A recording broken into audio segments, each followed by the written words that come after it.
नमस्कार, मैं हूं आपके साथ गौरव राजेंद्र और आप देख रहे हैं हर खबर हरियाणा।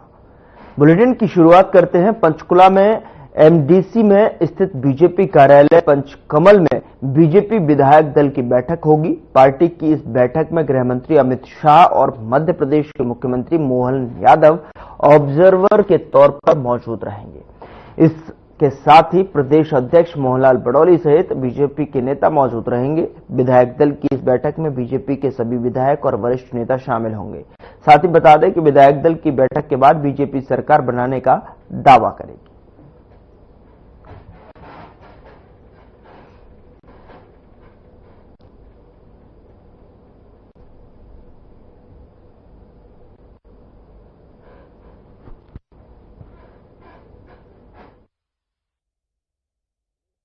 संभावित मंत्रिमंडल ये ग्राफिक्स के माध्यम से अब तक पहुंचा रहे हैं, जहां पर जो है अनिल विज को इस सूची में शामिल किया जा सकता है और संभावित मंत्रिमंडल में जो है महपाल ढांडा और मूलचंद शर्मा।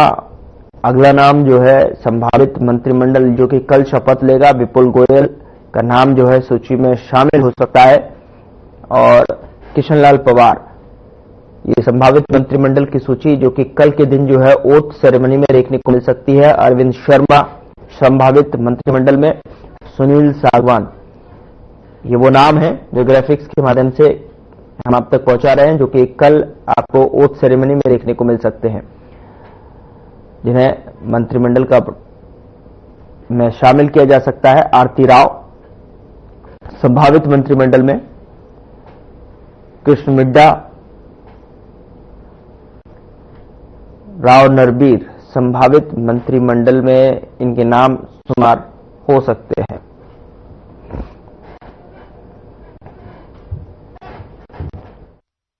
उधर हरियाणा की नई सरकार के शपथ ग्रहण आयोजन को लेकर आयोजित बैठक खत्म हो गई है। बैठक के बाद हरियाणा बीजेपी के प्रदेश अध्यक्ष मोहनलाल बडौली का बयान जो है सामने आया है।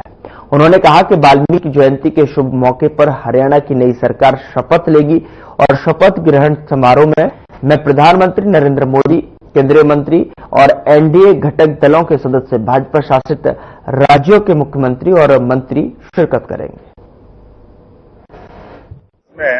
हमारे भारतीय जनता पार्टी के राष्ट्रीय नेता विनोद तावड़े जी, हमारे पार्टी के संगठन के प्रभारी सतीश पूनिया जी, प्रदेश के लोकप्रिय मुख्यमंत्री नायब सिंह सैनी, केंद्रीय मंत्री कृष्णपाल गुर्जर जी और सभी वरिष्ठ नेताओं के साथ जो भगवान वाल्मीकि जी की जयंती का जो शुभ दिन है 17 अक्टूबर को एक शपथ ग्रहण समारोह का कार्यक्रम हरियाणा के मंत्रिमंडल का होगा और जिसमें देश के लोकप्रिय प्रधानमंत्री नरेंद्र मोदी जी का सानिध्य उसमें मिलेगा और तमाम अनेक प्रांतों के मुख्यमंत्री, उप मुख्यमंत्री और केंद्र सरकार के मंत्री सबकी उपस्थिति रहने वाली है।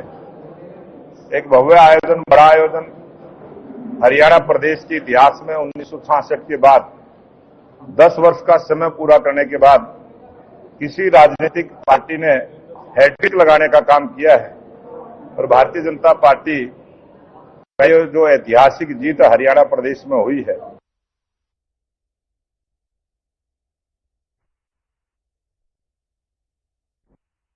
सत्रह अक्टूबर को हरियाणा सरकार का शपथ ग्रहण समारोह होने वाला है, जिसको लेकर तैयारियां तेज हैं और कार्यवाहक मुख्यमंत्री नायब सैनी ने पंचकुला दशहरा ग्राउंड में शपथ ग्रहण समारोह स्थल का व्यवस्थाओं का जायजा लिया।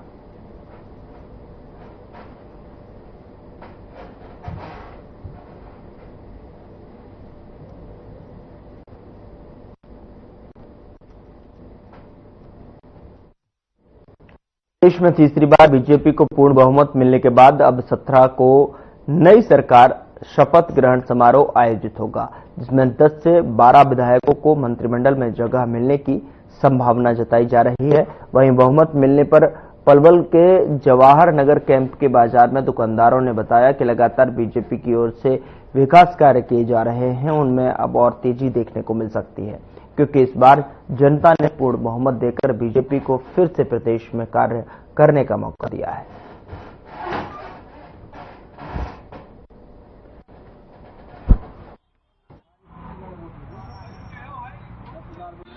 बहुत अच्छा जनादेश गया है।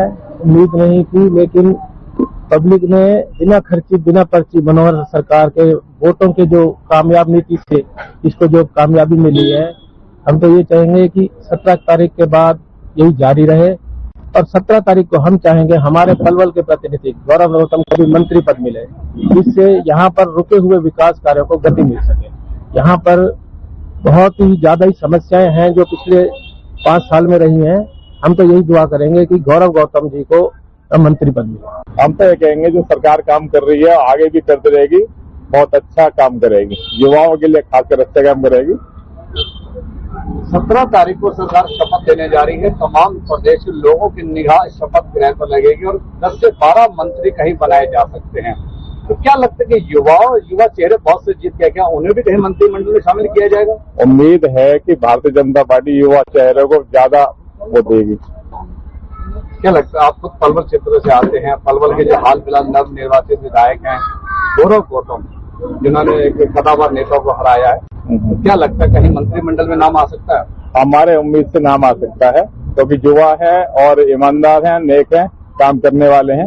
हमारी भाजपा सरकार ने काफी विकास के काम करे हैं, विकास के कार्य करे हैं, सब बिरादरियों को साथ लेके चलिए, बिना भेदभाव के काम करा है, इसलिए इनको बहुमत मिला है।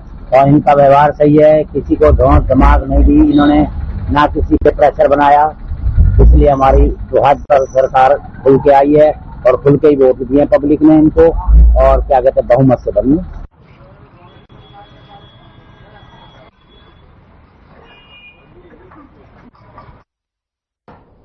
उधर आचार संहिता के बाद पहली बार हरियाणा के पूर्व गृह मंत्री अनिल विज ने Ambala cantt PWD rest house में लोगों की समस्याओं को सुना और वहीं उन्होंने पंचकुला में होने वाली विधायक दल की बैठक के बारे में भी जानकारी दी। साथ ही आपको बता दें कि दीपक बावरिया हार के बाद प्रदेश प्रभारी पद से इस्तीफा देने की बात कर रहे हैं, जिस पर अनिल विज ने अपनी प्रतिक्रिया दी। अनिल विज ने तंज कसते हुए कहा कि अब कांग्रेस जिसको स्टार प्रचारक बनाकर वोट मांग रही थी उसको लोग पसंद नहीं करते। कांग्रेस के नेता अब ये कहने में लगे हैं कि जिन लोगों ने हमारे साथ फोटो खिंचवाई वोट किसी और को दी, जिस पर अनिल विज ने कहा कि हारने वाला आदमी तो कई तरह की बातें करता है।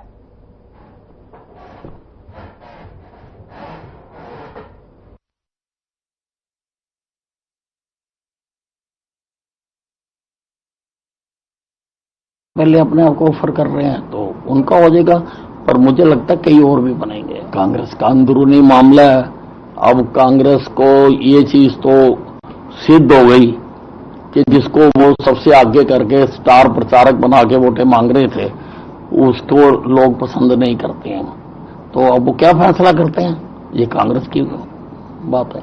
तो देखिए, अब हारने वाला आदमी तो कई तरह के बातें करता है और उनको पता भी होगा भी कैसे लोगों को जो साथ लेके चलते हैं और कौन कौन लोग इनके साथ हैं और वो क्या क्या कर सकते हैं, तो उसी आधार पर वो ऐसी बातें कर रहे हैं। वो तो हमारा किरदार है, हम तो चुनाव के दौरान भी लोगों की समस्याएं अगर हमारे सामने आई हमने सुनी है, और आज तो आपने देखा बहुत बड़ी संख्या में लोग आए, तो जहां जहां जो जो हम कर सकते हैं हम करेंगे।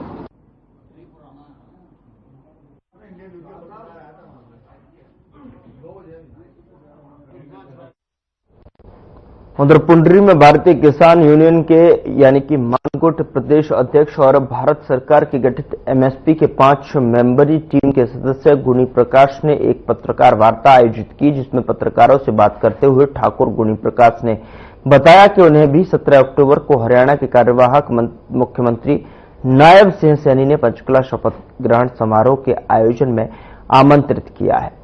उन्होंने साथ ही कहा कि मुख्यमंत्री किसान के बेटे हैं और किसान का दर्द जानते हैं।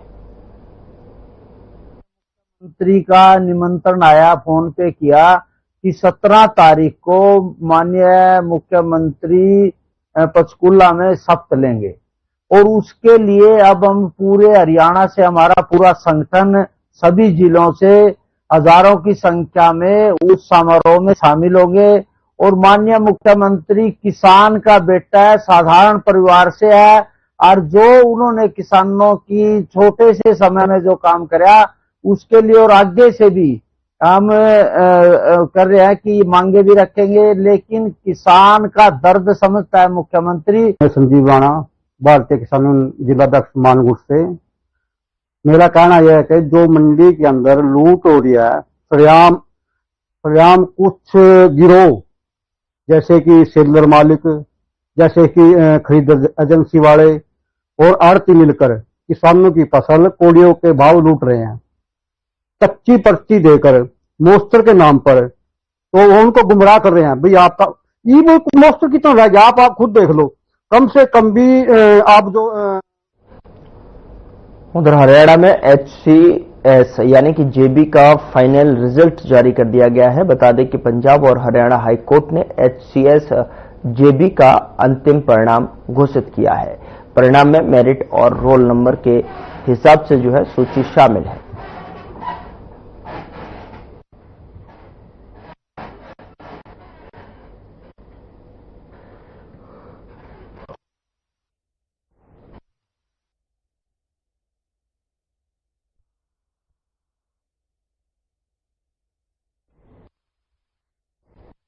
उधर नारनौल के साथ लगते गांव सिलारपुर में दहेज प्रताड़ना का मामला सामने आया है। बता दें कि मृतका की शादी नारनौल के ही साथ लगते एक दूसरे गांव बसीरपुर में हुई थी। एक दिन अचानक संदिग्ध हालत में उसकी मौत हो गई। मृतक के परिजनों का आरोप है कि उसकी बेटी के जो है ससुराल वालों ने दहेज के लिए प्रताड़ित कर फांसी लगाकर उसकी हत्या की है। वहीं इस मामले में पुलिस ने अभी तक मृतका के पति को गिरफ्तार किया है, जबकि 3 अन्य नामजद अभी भी गिरफ्त से बाहर हैं। इस मामले में निजामपुर थाना प्रभारी गोविंद ने जानकारी देते हुए बताया कि इस मामले में उन्हें 8 अक्टूबर को सूचना मिली थी और सूचना मिलने के बाद पुलिस ने मामले की जांच शुरू कर दी।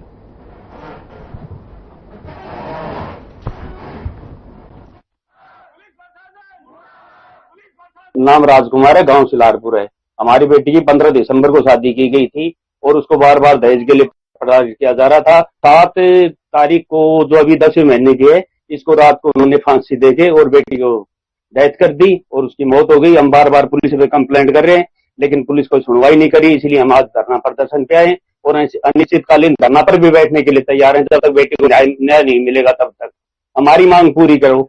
और पुलिस है, पता नहीं पैसे लेके क्या है, मुकदमा दबाने की कोशिश कर रही है, न कि उनको गिरफ्तार कर रही है। नाम राजवीर है, गांव पंचायत सिलारपुर है, सिलारपुर वासियों में। क्या मामला हो गया था? किस मामला की दहेज के लिए दबाव बना रहे थे बच्चे के ऊपर। कहाँ की घटना है? क्या कब की घटना है? गाँव बसीरपुर में है और 7 तारीख को शाम को बाद 7:30 बजे के लगभग। क्या घटना हुई पूरा बताओ।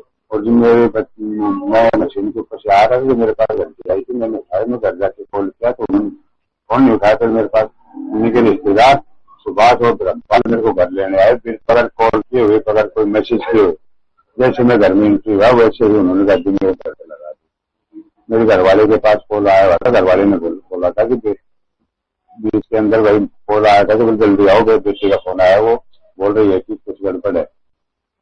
और उन्होंने सुना है बेटी ने 3 दिन क्या गई थे, उसके मम्मी पापा था वो पकड़ा रहे हैं।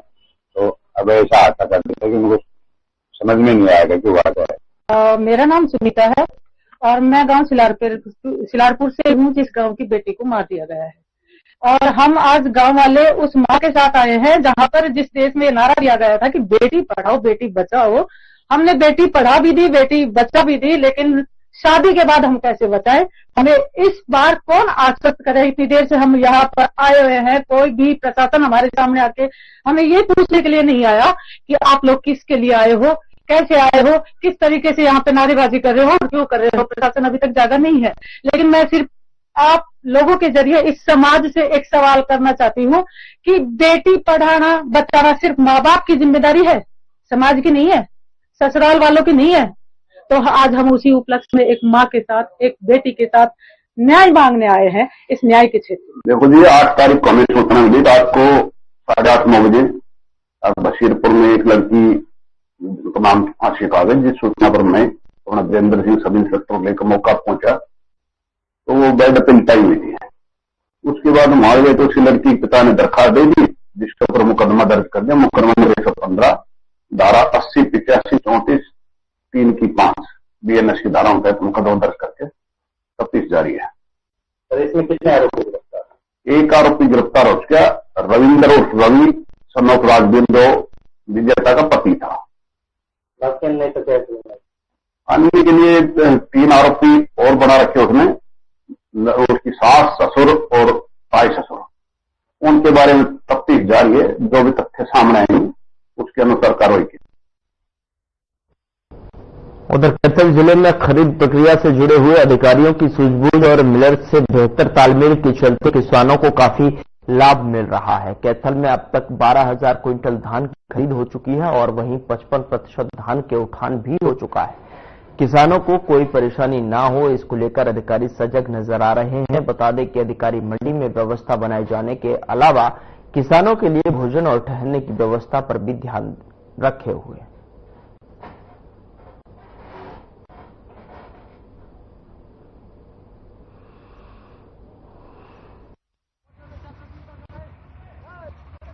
मेरा नाम अहमद सिंह है जी, गाँव से। फसल लेके आई? हाँ जी। तो मंडी की बात करें, कैथल मंडी में क्या कुछ रखते हैं? फसल बिक्री के भाव साथ तो बिल्कुल 1000 रुपए पिछले साल से कम है।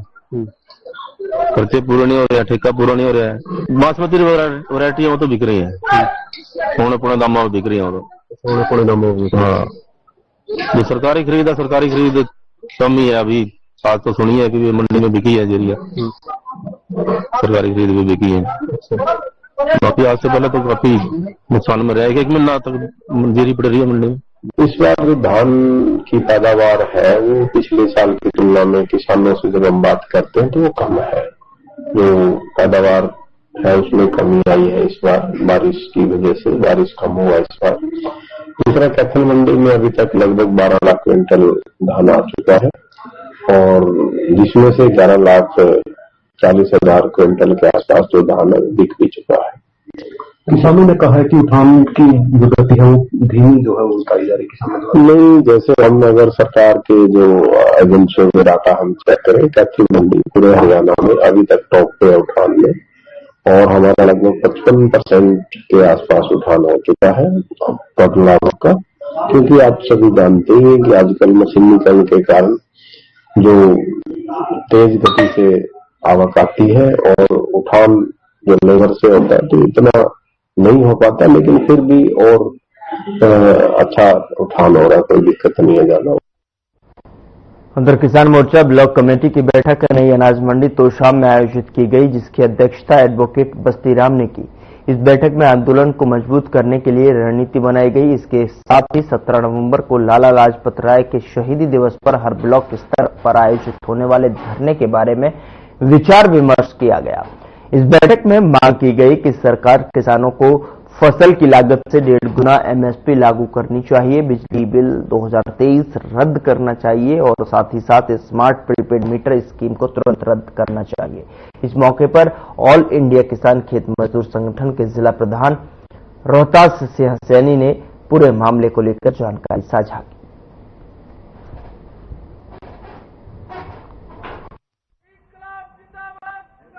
किसान मोर्चा ने लाला लाजपत राय के शहीदी दिवस पर पूरे भारत में ब्लॉक स्तर पर जो अपनी पेंडिंग मांगों को लेकर जो MSP की कानूनी गारंटी बिजली बिल 2023 रद्द करवाने के लिए जो आंदोलन चला रखा है, उसको पूरा करने के लिए मीटिंग है तो हम सफल बनाएंगे और हर ब्लॉक स्तर पर जो है धरने प्रदर्शन सफल करने के लिए हमने मीटिंग आयोजित की है। और ये जो बाजार में है, उधर बदलते मौसम के कारण अंबाला छावनी के नागरिक अस्पताल में मरीजों की संख्या में बढ़ोतरी होती हुई नजर आ रही है। विशेष रूप से बुखार, गले में खराश और जुकाम से पीड़ितों को जो है मामलों में काफी इजाफा देखने को मिल रहा है। साथ ही बता दें कि सिविल अस्पताल के डॉक्टर जोगिंदर सिंह का कहना है कि मौसम बदलने से मरीजों की संख्या बढ़ती जा रही है।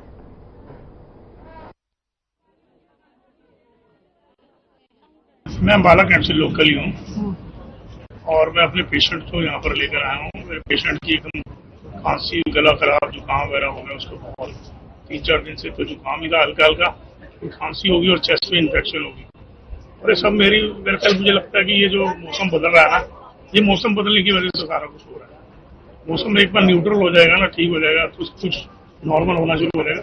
बट फिलहाल तो मौसम की वजह से बहुत ज्यादा, आज डॉक्टर को दिखा लिया है, मेडिकेशन डॉक्टर ने शुरू कर दी है, तो होप कि मेरा पेशेंट जल्दी ठीक हो जाएगा। नमस्कार, मेरा नाम डॉक्टर योगेंद्र सिंह है और मैं अम्बाला कैंट सिविल हॉस्पिटल में कार्यरत हूँ। जैसे जानते हैं आप लोग कि मौसम काफी बदला है पिछले 8-10 दिन, और जहाँ पानी स्टेगनेट था, पानी इकट्ठा हो रखा था, वहाँ मच्छर ज्यादा हो गए। इन मच्छरों की वजह से कई तरह से वेक्टर बोर्न डिजीजेज आ गई, जिसमें डेंगू भी एक है। और हमारे पास कुछ पेशेंट्स आ रहे हैं और अलग अलग जगह हम देख रहे हैं कि बुखार और खांसी बढ़ती जा रही है। इस वजह से आपको 3 चीजों का बड़ा ध्यान रखना चाहिए। मौसम जब बदलता है तो आपको अपने डाइट का ध्यान रखना चाहिए। दूसरा, आपने जो कपड़े हैं वो ऐसे पहने कि जब आप बाहर जा रहे हैं तो कम से कम, जैसे आप देखिए मैंने फुल स्लीव पहनी हुई है। फिलहाल बुलेटिन में मेरे साथ इतना ही, पर अब वक्त हो चला है डॉक्टर राकेश गुप्ता के साथ हमारे खास कार्यक्रम प्लस माइनस का। पिछले दिनों हरियाणा